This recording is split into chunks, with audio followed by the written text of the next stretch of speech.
Sebelumnya Mimin minta maaf karena baru bisa upload dikarenakan Mimin sakit dan harus masuk rumah sakit. Ini juga Mimin belum full sembuh karena baru pulang. Tapi buat kalian, Mimin gak mau mengecewakan. Tapi mohon maaf apabila suara Mimin masih agak lemes ya. Tanpa lama-lama lagi, kita gas langsung ke ceritanya.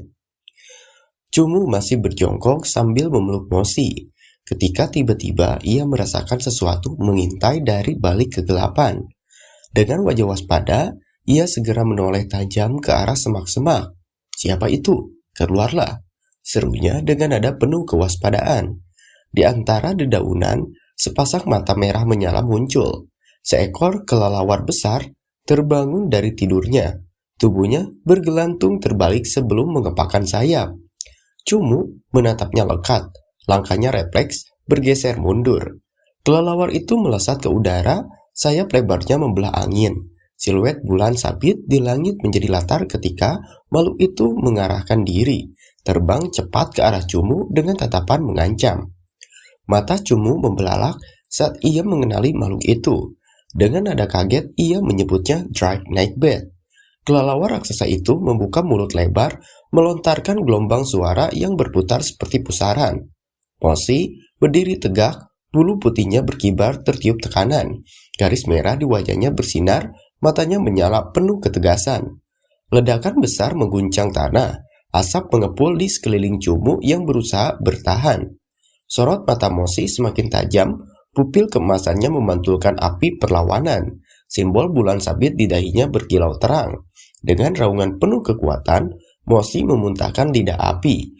Nyala itu melesat ke langit, membentuk jalur api yang langsung memburu kelelawar malam itu. Api yang ditembakkan Mosi melesat ke udara, membakar kelelawar malam itu hingga hanya tersisa siluet hitam yang jatuh terbakar. Cumu menatap tak percaya, matanya melebar. "Ini," ucapnya dengan nada terkejut. Sesaat kemudian, wajahnya berubah penuh semangat. "Flame throw. Itu adalah teknik api flame throw," serunya penuh kegembiraan. Ia segera berlutut, menepuk kepala Mosi dengan penuh rasa bangga. "Latihannya sukses," katanya dengan suara bergetar bahagia. Mosi berdiri tegap di sampingnya, sorot matanya penuh wibawa. Cumu kemudian menjelaskan dengan mantap.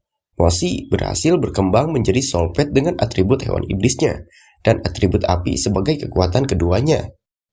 Keesokan harinya, sebuah kapal bersandar di dermaga, siap berlayar menembus laut.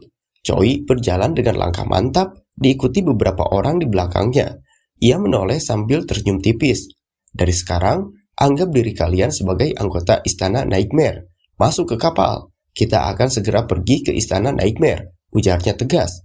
Layar kapal terbentang lebar, tertiup angin laut. Di atas dek, Cumu dan para pemuda lainnya berdiri menatap ke laut lepas. Salah satu dari mereka mengangkat tangan tinggi sambil berteriak penuh lega. "Akhirnya, kita keluar dari neraka." Kapal terus melaju di atas ombak, namun Cumu mulai terengah-engah. Wajahnya pucat, keringat dingin menetes di pelipisnya. Tubuhnya bergetar, lalu tanpa bisa ditahan, ia langsung menunduk ke tepi kapal dan memuntahkan isi perutnya. Tingyu yang berada di sampingnya menepuk punggungnya, sementara seorang gadis lainnya hanya memperhatikan dari belakang tanpa berkata apa-apa. Tiba-tiba, dari arah dek terdengar teriakan keras. "Hei, jangan berdiri di sana. Lautan dipenuhi banyak Soulfate ganas. Orang lemah seperti kalian akan mudah menarik perhatian mereka," seru si jubah kacamata dengan wajah tegang. Belum sempat semua orang bereaksi, ombak di samping kapal terbelah. Seekor hiu raksasa muncul dengan moncong menganga. Taring-taringnya berkilat tajam, terkena sinar matahari. Dari arah samping, makhluk bos itu melompat ke atas kapal dengan kecepatan menakutkan. Tingyu tersentak, Cumu segera menerjang, mendorongnya jatuh ke dek. Tubuh mereka berdua terhantam keras, dan tepat di atas mereka, rahang besar hiu itu menutup hanya beberapa inci dari kepala mereka. Pria berjubah hitam berkacamata itu menatap laut dengan wajah tegang. Butir keringat mengalir di pelipisnya. "Hiu piton, 10 meter," gumamnya dengan nada berat. Tak lama, ia menoleh ke arah Lord Chao di dek kapal. "Lord Chao, kita punya masalah besar. Sepertinya kita menjadi target sekelompok hiu piton," serunya lantang. Air laut bergemuruh hebat. Pusaran terbentuk di sekitar kapal. Dari bawah permukaan, bayangan raksasa bergerak cepat mendekat. Tiba-tiba, Brak! Seekor hiu piton menerjang ke permukaan. Taring tajamnya menggigit keras pada sisi kapal, kayu dek bergetar, tiang layar terhuyung. Tak berhenti di situ, ekor raksasanya menyapu ombak, menghantam permukaan air hingga cipratan besar melesat tinggi. Kapal kecil itu oleng, terombang-ambing ganas di tengah serangan monster laut. Pria berjubah hitam berkacamata berteriak lantang. Semuanya, cepat masuk ke kapal. Para pemuda bergegas panik, namun ombak terbelah, seekor hiu piton melompat. Rahangnya terbuka lebar, siap menerkam. Pria berjubah itu segera menghindar ke samping, rahang hiu menutup dengan keras, hanya selisih tipis dari tubuhnya. Chao menggeram marah. Hewan sialan, teriaknya sambil berusaha melepaskan diri. Namun seekor hiu piton melilit pinggangnya, menyeretnya dengan kekuatan brutal. Ini buru, serunya panik. Dengan sekali hentakan, tubuhnya ditarik jatuh ke laut. Air memercik tinggi menyisakan riak yang berputar kuat. Di atas kapal, seorang pengikutnya menatap ngeri. "Chao Lord, Chao!" bisiknya. Ketakutan. Pusaran air mendadak terbentuk. Lalu, dari dalamnya menyembur pilar es raksasa yang mendorong tubuh Chao keluar dari laut. Dengan sigap ia mencabut pedang yang berlumur darah, lalu mendarat keras di atas dek kapal. Suaranya menggema penuh amarah. "Roh air, bunuh mereka semuanya!" Aura biru yang membara melingkupi sosok raksasa itu. Tubuhnya berkilau seperti es hidup, menebarkan hawa dingin yang menusuk. Permukaan laut meledak saat bongkahan es runcing menembus ke atas, menghantam air dengan kekuatan dahsyat.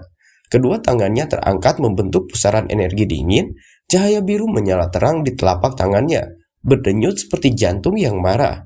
Ia berlari di atas permukaan air, setiap langkahnya memunculkan tombak es yang menusuk dari bawah. Ledakan pecahan es mengikuti setiap gerakannya. Di antara riak air yang membeku, samar terlihat potongan daging berlumuran darah mengapung pelan. Darah memercik, tercampur ombak yang mulai memerah. Potongan berikutnya menyusul, menggambarkan akhir yang brutal dari makhluk yang sebelumnya menyerang. Roh air melesat di permukaan laut, meninggalkan jejak es yang membelah ombak. Ia bergerak menuju kapal dengan kecepatan mengerikan. Chao menatap tajam, matanya berkilat penuh amarah. "Mau lari," gumamnya dingin. Mendadak, dinding es raksasa menjulang, memblokir jalan. Hiu piton yang berenang di bawah terkejut, tubuh mereka mencuat dari air, menggeliat panik di hadapan penghalang yang tak terduga. Roh air menatap tajam, lalu menghantamkan kekuatan penuh ke permukaan laut. Es raksasa menjulang, membekukan darah yang mengalir di antara potongan tubuh hiu piton. Air berwarna merah pekat digenangi sisa-sisa makhluk yang hancur. Di atas kapal, para pengikut Chao tersenyum puas. "Bos Chao sangat kuat. Roh airmu semakin hebat. Dia pantas menjadi peringkat 6 bakat air," ucap salah satu dari mereka. Chao berdiri tegak dan memberi perintah singkat. "Sekarang lanjutkan perjalanan." Sorak kegembiraan pecah dari sisi kapal. "Kita selamat. Roh Chao sangat luar biasa," suruh mereka dengan lega. Melihat roh air milik Chao, Cumu pun memandang Chao dan bergumam dalam hatinya. "Solpet Chao, hampir mencapai bentuk ketiga. Dalam waktu dekat, aku tidak akan bisa menandinginya." Matahari perlahan tenggelam, memantulkan cahaya merah di atas ombak. Di atas geladak, Cumu menghela napas lelah. "Kapan kita akan sampai? Aku merasa mual," katanya sambil menoleh ke Tingyu yang duduk di sampingnya. Seorang pemuda tiba-tiba menunjuk ke depan dengan semangat. "Lihat, itu pulau utama Cian Nightmare. Akhirnya kita sampai," teriaknya penuh antusias. Kapal perlahan mendekati sebuah pulau besar yang dikelilingi laut berkilauan. Di tengah pulau, tampak gunung menjulang dengan bangunan-bangunan bertingkat yang menempel di lerengnya. Perahu mereka terus maju, layar berkibar diterpa angin sore, burung-burung laut berputar di atas langit seolah menyambut kedatangan mereka. Pelabuhan mulai terlihat jelas, beberapa kapal besar sudah bersandar di dermaga yang rapi. Sementara cahaya matahari senja memantul pada atap-atap rumah yang tersusun rapat di sepanjang tepi laut dan mendaki ke arah pegunungan. Suasana Giant Nightmare tampak megah sekaligus misterius, seakan menyimpan banyak rahasia di balik keindahannya. Rombongan mulai melangkah mengikuti seorang petugas berjubah hitam. Jalanan berbatu membawa mereka melewati gerbang tinggi yang dihiasi lambang misterius. Zhengze berjalan di depan, memimpin dengan langkah mantap. Cumu berada di antara para peserta lainnya, matanya mengamati sekeliling. "Mulai sekarang, sebagian besar waktu kalian akan dihabiskan di sini." Suara Zhengze terdengar jelas, Ia menoleh sedikit sambil tersenyum tipis. Kalau kalian melakukannya dengan baik, mungkin kalian akan dikirim ke pulau yang lebih besar, bahkan ke pulau utama. Cumu menatap lurus ke depan, mendengarkan tanpa mengucapkan sepatah kata. Tak jauh dari sana, suara merdu memecah kesunyian. "Ganteng, ayo minum," ucap seorang wanita dari depan, sebuah bangunan, memandang genit pada mereka yang lewat. Cao menatap ke arah para wanita di pinggir jalan, matanya berbinar penuh gairah, bibirnya bergetar dan air liur hampir menetes dari sudut mulutnya. "Sisanya kuserahkan padamu, Zhengze," ucapnya dengan nada tergesa, jelas tak bisa menahan diri.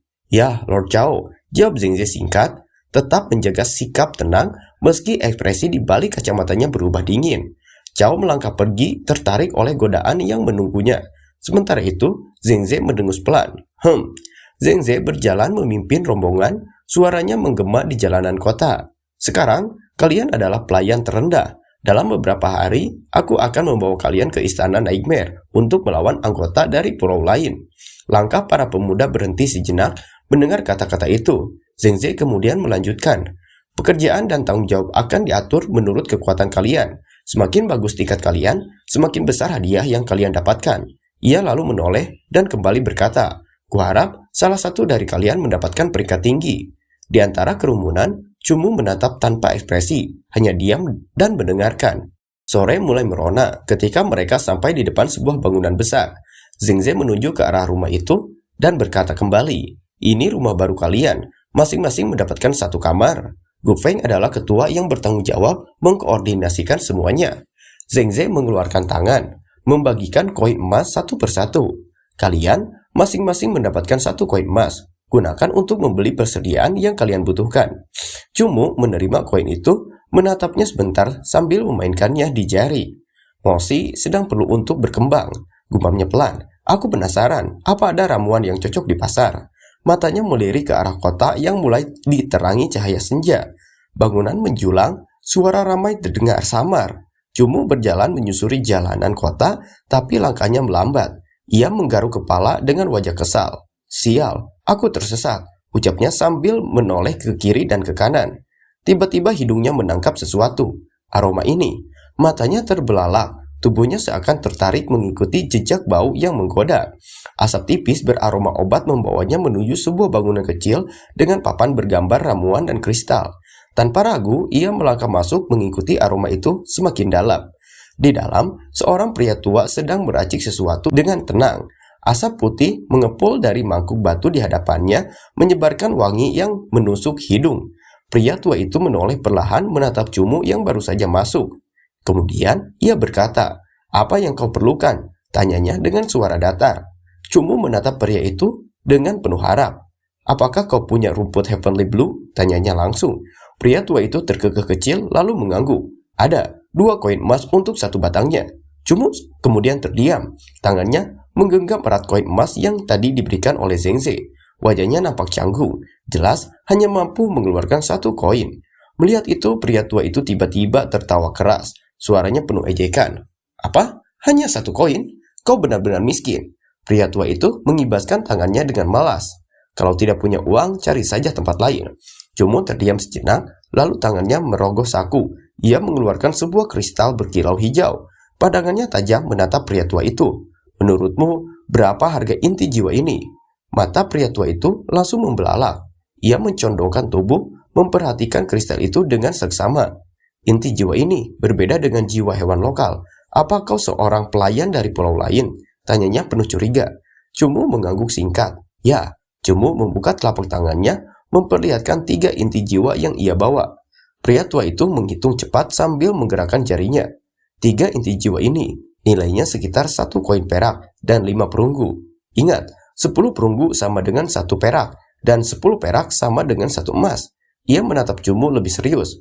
"Walaupun nanti kau mendapat posisi resmi, gajimu akan sangat terbatas. Kau harus bergantung pada dirimu sendiri untuk mendapatkan uang." Cumu menatap balik dengan mata menyipit. "Oh, apa kau punya cara yang bagus?" Pria tua itu tersenyum lebar. "Tentu saja. Kalau kau bekerja sama dengan toko kami, setiap inti jiwa yang kau kumpulkan akan kami beli dengan harga yang pantas." Tangannya menunjuk pada papan aturan yang tergantung di dinding, menjelaskan sistem pembelian inti jiwa sesuai tingkatannya. Cumu menatap pria tua itu dengan semangat membara, matanya berkilau bintang. Bukan masalah di mana tempat yang cocok untuk berburu dan mengumpulkan inti jiwa, tanyanya penuh antusias. Pria itu menjawab dengan tenang, pergilah ke hutan Dense di arah selatan kota. Namun sebelum ia sempat menyelesaikan penjelasannya, Cumu sudah mengepalkan tangan, wajahnya terbakar semangat. Bagus, aku akan ke sana. Pria tua itu berteriak kesal. Sialan, aku belum selesai bicara. Kemudian malam itu, di bawah cahaya bulan sabit, Cumu melangkah bersama Mosi. Dalam hati ia bergumam, kenapa aku selalu memiliki firasat buruk? Langkahnya terhenti ketika kakinya menginjak ranting kering yang patah dengan suara nyaring. Dari balik kegelapan hutan, puluhan pasang mata merah menyala muncul, menatapnya tajam. Cumu dan Mosi langsung bersiap. Tubuh mereka tegang menghadapi kawanan bayangan yang mengerikan yang mulai mengepung. Di tempat lain, terdengar suara gelas beradu. Cheers! Beberapa pria sedang berpesta, minuman di bawah sinar rembulan. Salah satunya, Sub Island Master Liu Zeng. Menegak habis isi gelasnya tanpa ragu. Ia menepuk meja dengan penuh percaya diri. Kita memiliki hubungan yang dekat, Brother Cao. Jadi beritahu saja, aku sesuatu yang kau perlukan. Cao yang ada di hadapannya menyeringai tipis, lalu menjawab dengan nada licik. Beberapa hari lagi, dalam sebuah pertarungan, biarkan pelayanmu menyelesaikan seorang anak yang bernama Cumu, yang bekerja untukku. Dengan wajah dipenuhi amarah, Cao menghentakkan tinjunya ke dada. Anak itu membunuh 3 pelayanku yang seharusnya bertahan hidup, teriaknya dengan suara menggema. Liu Zeng yang ada di depannya melotot kaget. Membunuh 3? Namun ekspresi Cao berubah licik, bibirnya menyeringai. Jangan cemas, Solvetnya hanyalah seekor rubah bulan. Pria itu menyeringai licik lalu berkata pelan, Oke, aku akan memberitahu mereka untuk mengurus anak itu. Tawa bergema di balik jendela, menandakan rencana busuk telah diputuskan. Sementara itu, di sebuah tempat lain, seorang pria tua duduk sambil menyesap teh hangat. Matanya terlihat gelisah di balik monokel. Sudah 2 hari, dan anak itu belum kembali juga. Aku takut dia sudah, gumamnya dalam hati. Rasa khawatir kian membebani pikirannya. Kemudian pintu kayu terbuka dengan keras. Bayangan seorang pemuda tampak dari luar. Pria tua itu terkejut, bukan main. Matanya membelalak saat melihat Cumu kembali dengan tubuh berlumuran darah dan pakaian compang-camping. Dengan langkah mantap, Cumu masuk sambil meletakkan sebuah karung di atas meja. Bos, tentukan harganya, ucapnya datar. Pria tua itu terperanjat ketika karung dibuka, menampakkan kilauan puluhan inti jiwa berwarna-warni. Kau membawa banyak inti jiwa dari hutan?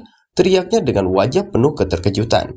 Pria tua itu segera meraih inti jiwa yang berserakan di meja. Matanya berkilat tajam saat menghitungnya satu persatu. 30 inti jiwa. Tingkat pertama setara 2 koin emas. 10 inti jiwa tingkat kedua 4 koin emas. Ditambah 2 inti jiwa tingkat 2 dengan atribut ganda. Itu 1 koin emas lagi. Semua ini berjumlah 7 koin emas. Gumamnya sambil menimbang batu-batu bercahaya itu dengan teliti. Ia menatap Cumu dengan wajah serius, lalu menarik napas panjang. Seorang pelayan baru bisa menghasilkan 7 koin emas hanya dalam 2 hari, selama bertahun-tahun. Baru kali ini, aku melihat yang mampu melakukannya. Sementara itu, Cumu menatapnya dingin tanpa ekspresi. Ia hanya mengangkat tangannya sedikit lalu berkata datar, 1 rumput biru langit, sisanya bawakan kemari. Aku harus pergi ke tempat lain untuk membeli yang lainnya. Pria tua itu menatap Cumu dengan heran. Oh, apalagi yang kau mau, katakan saja. Cumu menoleh sekilas dan menjawab datar. Teknik jiwa, kau tidak punya di sini kan?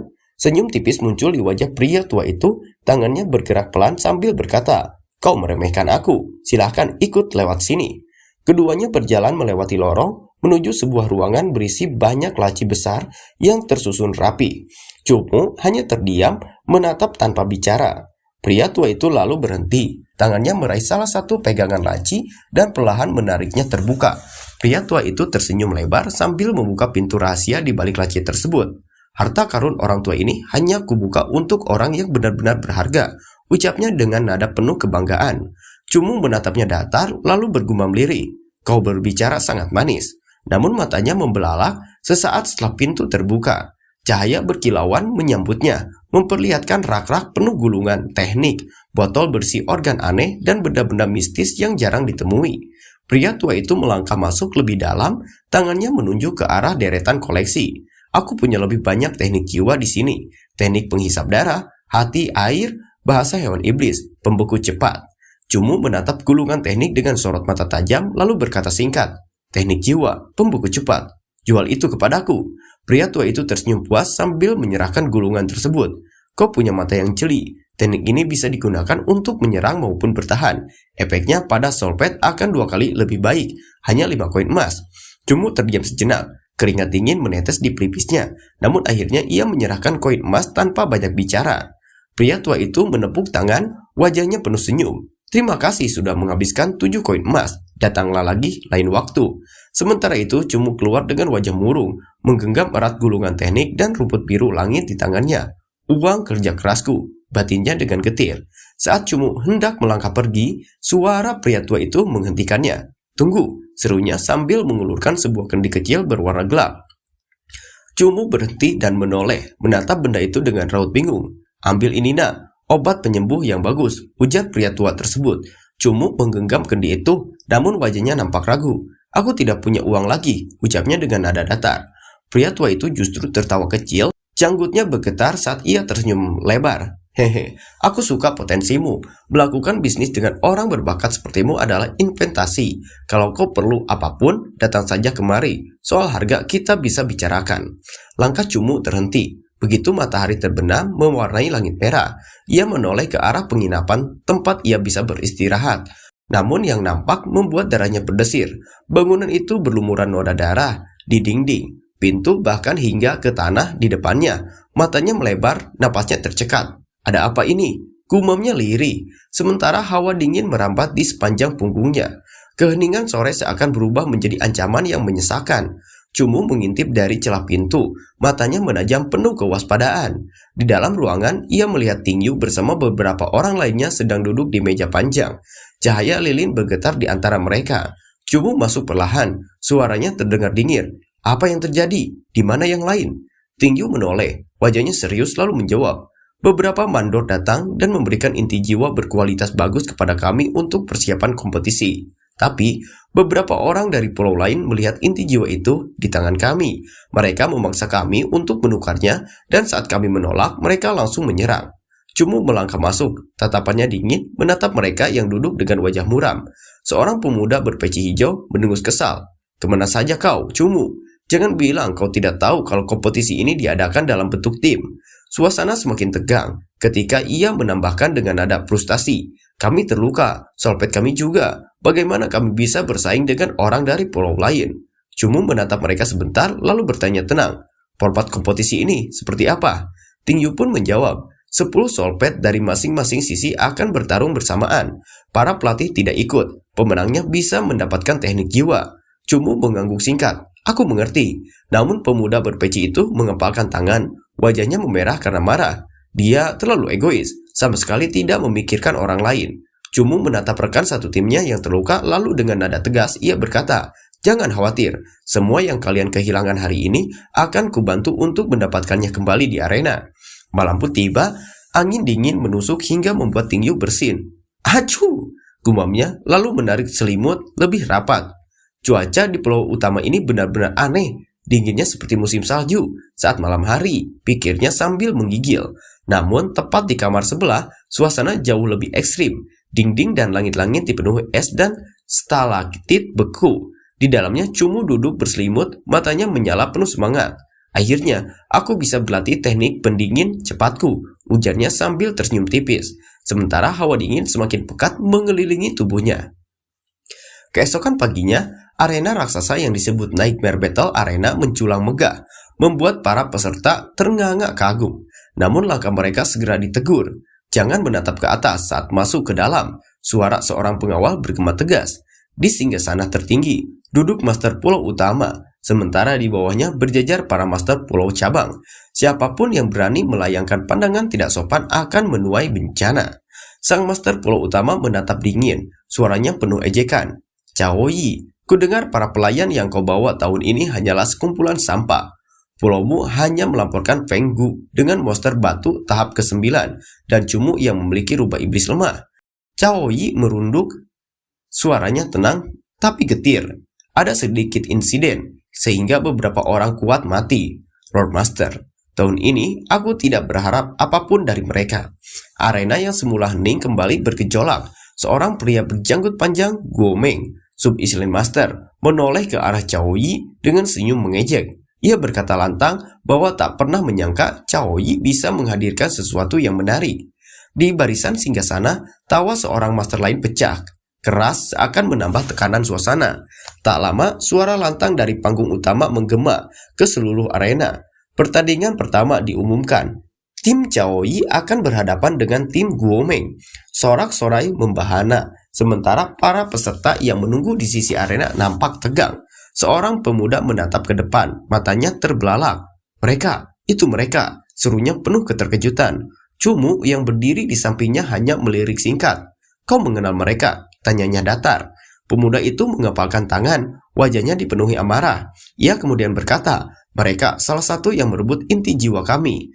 Pandangan pun beralih pada sosok tegap berambut pirang yang berdiri di barisan lawan. Ialah Guo Meng, ketua tim Zhao Feng. Dengan tatapan penuh keyakinan, Guo Meng berdiri di depan timnya, senyumnya penuh percaya diri. Ia memberi instruksi singkat. Ternyata lawannya bola bui ini, jadi kalian bebas untuk bermain. Anak buahnya menjawab serempak dengan lantang, mengerti. Di sisi lain, salah seorang peserta berusaha menenangkan diri dan timnya. Jangan khawatir, kita cuma gegabah saat itu. Tapi kalau kita bermain dengan bagus, kita masih punya kesempatan untuk menang. Arena kembali bergemuruh saat suara resmi terdengar. Kedua tim, panggil soulpad kalian. Cumu segera memanggil serigala jiwa peraknya yang melangkah gagah di sampingnya. Pemuda bertopi ikut maju memanggil monster bertubuh baja yang siap menghadang. Sementara itu, Tingyu memanggil soulpad berbentuk bunga raksasa, kelopaknya merekah lebar penuh aura mengancam. Guo Meng maju dengan senyum penuh percaya diri, di belakangnya muncul makhluk besar berlapis perisai tebal, Scarlet Armor Beast, hewan andalannya yang gagah dan menakutkan. Tak berhenti di situ, dua anggota timnya pun mengeluarkan soulpad masing-masing dari kegelapan. Muncul sosok Wind Demon dengan aura mengerikan, disusul monster liar bertubuh raksasa yang mengaum ganas. Beberapa orang hanya bisa bergidik menyebut mereka gila karena membawa makhluk sekuat itu. Guo Meng menatap ke arah Cumu dengan nada meremehkan. Ia mencibir, seekor rubah bulan tahap ke-6. Tidak heran, dia tidak berani muncul hari itu. Namun Cumu tetap tenang. Pemuda di sampingnya segera memberi peringatan. Hewan Scarlet Armor, lawan adalah masalah terbesar. Kami akan menahannya. Kau ambil kesempatan untuk mengeluarkan musuh yang lainnya. Cumu menunduk singkat, matanya menyala dengan penuh tekad yang tajam. Pertarungan pun dimulai. Scarlet Armor Beast segera maju. Tubuh raksasanya berhadapan dengan lawan. Dari sisi lain, makhluk-makhluk lainnya ikut turun ke arena menebar aura ganas. Mosi, rubah bulan milik Cumu, melompat lincah ke depan. Dengan kecepatan kilat, ia menebas udara. Cakar bercahaya biru memotong lurus ke arah musuh. Benturan dahsyat terjadi. Tanah bergetar dan debu mengepul tinggi. Salah satu soulpad lawan terhempas keras ke tanah, tubuhnya terluka parah. Ketegangan melanda. Barisan Guo Meng, salah seorang anggota timnya panik dan menarik kembali soulpad miliknya. Guo Meng mendelik marah. Kenapa kau menundurkan soulpadmu? Dengan wajah pucat, rekannya menjawab gugup. Rubah bulan itu sangat kuat. Soulpadku mungkin akan mati kalau terkena serangannya lagi. Guo Meng menghardik temannya dengan wajah penuh amarah. Dasar pecundang, kau membuat malu kami. Bentaknya tajam. Salah satu rekannya buru-buru menenangkan. Jangan terganggu dengan ini. Fokus saja pada pertarungan di arena. Pertarungan kembali memanas. Scarlet Armor Beast menerjang ganas, cakar besarnya menghantam tubuh lawan hingga darah muncrat di lantai arena. Namun, Cumu tetap tenang, suaranya tegas memberi arahan. Jangan panik, tetap alihkan Scarlet Armor itu. Serangan bertubi-tubi pun terjadi. Mosi yang menjadi penumpang tim Cumu melompat ke udara, menantang monster berlapis baja itu dengan teriakan keras. Dan dengan sekali cakaran, monster besar itu dibabat habis oleh Mosi. Para penonton tercengang melihat bagaimana Mosi mampu menghabisi salah satu monster lawan dengan mudah. Beberapa bangsawan dan tetua berteriak kaget. Bagaimana bisa? Guo Meng yang murka langsung menggeram. Bunuh rubah bulan itu dulu. Ia memberi perintah keras pada Scarlet Armor Beast miliknya. Tanah berguncang ketika monster berlapis baja itu melompat tinggi, lalu menghantamkan tubuh raksasanya ke arah Mosi. Rubah bulan itu berlari cepat, matanya menyala tajam berusaha menghindari hantaman yang mampu menghancurkan tanah menjadi puing-puing. Debu mengepul di udara dan bergetar, dan Mosi melesat keluar dari kepungan serangan dengan kecepatan luar biasa. Tingyu dan rekan Cumu berdiri di sisi arena, wajah mereka penuh tekad. Salah satunya berseru lantang, "Kami akan membantumu, Cumu." Segera Solpet berbentuk tanaman dengan kelopak merah besar melompat maju. Dari tubuhnya melesat cambuk-cambuk hijau yang berkilau tajam, menyerang dengan gerakan cepat. Cambukan itu menghantam tubuh Scarlet Armor Beast, meninggalkan bekas goresan bersinar di atas perisai kerasnya. Monster berlapis baja itu terhuyung sesaat. Kemudian monster dari rekan Cumu mencoba menahan pergerakannya. Cambukan tanaman itu terus melilit tubuh Scarlet Armor Beast, membuat monster berlapis baja itu terikat dan sulit bergerak. Tanah bergetar hebat saat makhluk itu berusaha melepaskan diri dengan kekuatan brutalnya. Salah satu pelayan berteriak lantang, "Ambil kesempatan sekarang, Cumu!" Namun Guomeng hanya menyeringai penuh ejekan. Kilatan listrik mengelilingi tubuhnya. Ia tertawa dingin. "Berani menyerang Scarlet Armorku? Kalau begitu, berhati-hatilah agar cakar milikmu tidak hancur sendiri." Mosi melompat tinggi. Cakarnya menyala dengan energi tajam. Dengan kecepatan kilat, ia menebas, mencakar keras lapisan baja tebal di tubuh monster itu. Retakan besar langsung terbentuk di atas sisiknya. Guomeng terperangah. Wajahnya memucat dengan mata melotot. Ia berteriak kaget, tidak percaya apa yang baru saja terjadi.